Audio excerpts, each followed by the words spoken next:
ನಮಸ್ಕಾರ, police news 007ಗೆ ಸ್ವಾಗತ. ಇವತ್ತಿನ ವಿಶೇಷ ಸುದ್ದಿ ಏನಿದೆ ತಿಳಿಯೋಣ ಬನ್ನಿ.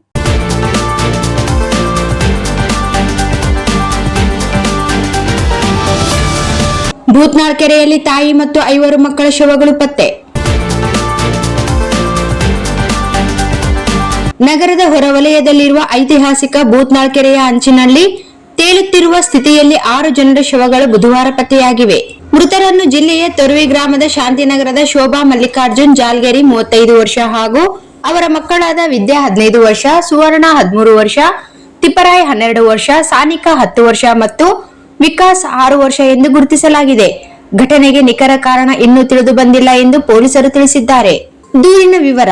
ಈ ಬಗ್ಗೆ ಆಗಸ್ಟ್ 24ರಂದು ವಿಜಯಪುರ ಗ್ರಾಮೀಣ ಪೊಲೀಸ್ ಠಾಣೆಯಲ್ಲಿ ಮಹಿಳೆಯ ಪತಿ ಮಲ್ಲಿಕಾರ್ಜುನ್ ನೀಡಿದ ದೂರಿನ ಮೇರೆಗೆ ಮಹಿಳೆ ಮತ್ತು ಮಕ್ಕಳು ಕಾಣೆಯಾಗಿರುವ ಬಗ್ಗೆ ಪ್ರಕರಣ ದಾಖಲಾಗಿತ್ತು.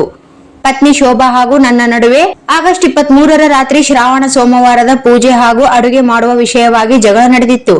ಬಳಿಕ ಪತ್ನಿಯು ಮನೆಯಲ್ಲಿ ಮಕ್ಕಳೊಂದಿಗೆ ಮಲಗಿದ್ದು, ನಾನು ಮನೆಯ ಹೊರಗಡೆ ಮಲಗಿದ್ದೆ. ಆದರೆ ಮರುದಿನ ಬೆಳಗ್ಗೆ ಎದ್ದು ನೋಡಿದಾಗ ಪತ್ನಿ ಹಾಗೂ 4 ಮಕ್ಕಳು ಮನೆಯಲ್ಲಿ ಇರಲಿಲ್ಲ. ಬಳಿಕ ಗ್ರಾಮದಲ್ಲಿ ಹುಡುಕಾಡಿದರೆ ಎಲ್ಲಿಯೂ ಪತ್ತೆಯಾಗಲಿಲ್ಲ. ಅಲ್ಲದೆ ಶ್ರಾವಣ ದೋಷ ಹೊಂದಿರುವ ಮಗ ತಿಪ್ರಾಯ ಓದುತ್ತಿದ್ದ ವಿಜಯಪುರ ನಗರದ ಶಾಲೆಗೆ ಹೋಗಿ ಕೇಳಿದಾಗ ಆತನನ್ನು ಪತ್ನಿಯು ಬಂದು ಕರೆದುಕೊಂಡು ಹೋಗಿರುವುದಾಗಿ ಅಲ್ಲಿನ ಸಿಬ್ಬಂದಿ ಹೇಳಿದರು. ವಿಜಯಪುರ ನಗರದಲ್ಲೂ ಹುಡುಕಾಡಿದ್ದು ಅಲ್ಲಿಯೂ ಕಾಣಿಸಲಿಲ್ಲ.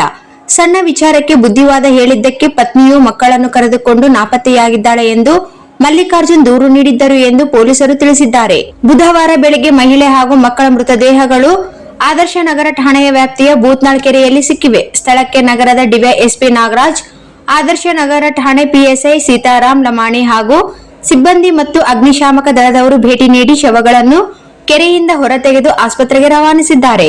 ಎಸ್ಪಿ ಮಾಹಿತಿ. ಭೂತ್ನಾಳ್ ಕೆರೆಯಲ್ಲಿ 6 ಜನರ ಮೃತದೇಹಗಳು ಪತ್ತೆಯಾಗಿರುವ ಬಗ್ಗೆ ಬೆಳಿಗ್ಗೆ ಸುಮಾರು 8:45 ವೇಳೆಗೆ ನಮಗೆ ಮಾಹಿತಿ ಬಂತು. ನಂತರ ಪೊಲೀಸರು ಹಾಗೂ ಅಗ್ನಿಶಾಮಕ ದಳದ ಸಿಬ್ಬಂದಿ ಸ್ಥಳಕ್ಕೆ ಬಂದು ಮುಂದಿನ ಕ್ರಮ ಕೈಗೊಂಡಿದ್ದಾರೆ.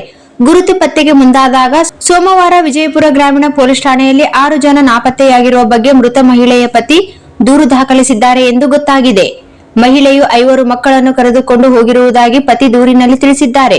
ಮಹಿಳೆ ಮೊಬೈಲ್ ಮನೆಯಲ್ಲೇ ಬಿಟ್ಟು ಬಂದಿದ್ದರು. ವಿಧಿವಿಜ್ಞಾನ ಹಾಗೂ ಮರಣೋತ್ತರ ಪರೀಕ್ಷೆ ವರದಿ ಬಂದ ಮೇಲೆ ಸಾವಿನ ಕಾರಣ ಏನೆಂಬುದು ತಿಳಿದು ಬರಲಿದೆ. ಮೇಲ್ನೋಟಕ್ಕೆ ಮನೆಯಿಂದ ಹೊರ ಬಂದ ದಿನವೇ ಕೆರೆಗೆ ಬಿದ್ದು ಸಾವನ್ನಪ್ಪಿರುವ ಸಾಧ್ಯತೆ ಇದೆ. ಗಾಳಿಯಿಂದಾಗಿ ಕೆರೆಯ ಒಂದು ಭಾಗದಿಂದ ಮತ್ತೊಂದು ಕಡೆಗೆ ಶವಗಳು ತೇಲಿ ಬಂದಿರುವ ಸಾಧ್ಯತೆ ಇದೆ. ದೂರಿನಲ್ಲಿ ಶ್ರಾವಣ ಸೋಮವಾರದ ಪೂಜೆ ಹಾಗೂ ಅಡುಗೆ ವಿಚಾರವಾಗಿ ಹಿಂದಿನ ದಿನ ಆಗಸ್ಟ್ 23ರಂದು ಜಗಳವಾಗಿತ್ತು. ಈ ಹಿನ್ನೆಲೆಯಲ್ಲಿ ಮನೆ ಬಿಟ್ಟು ಬಂದಿರುವುದಾಗಿ ಪತಿ ದೂರಿನಲ್ಲಿ ತಿಳಿಸಿದ್ದಾರೆ. ಈ ಬಗ್ಗೆ ಪ್ರಕರಣ ದಾಖಲಾಗಿದೆ. ಹೆಚ್ಚಿನ ತನಿಖೆ ನಡೆಸಲಾಗುವುದು. ಪತಿ ಕೃಷಿ ಕೆಲಸ ಮಾಡುತ್ತಿದ್ದು ಆತನ ವಿಚಾರಣೆ ನಡೆಸಲಾಗುವುದು ಎಂದು ಜಿಲ್ಲಾ ಪೊಲೀಸ್ ವರಿಷ್ಠಾಧಿಕಾರಿ ಲಕ್ಷ್ಮಣ್ ನಿಂಬರಗಿ ಮಾಧ್ಯಮದವರಿಗೆ ತಿಳಿಸಿದ್ದಾರೆ.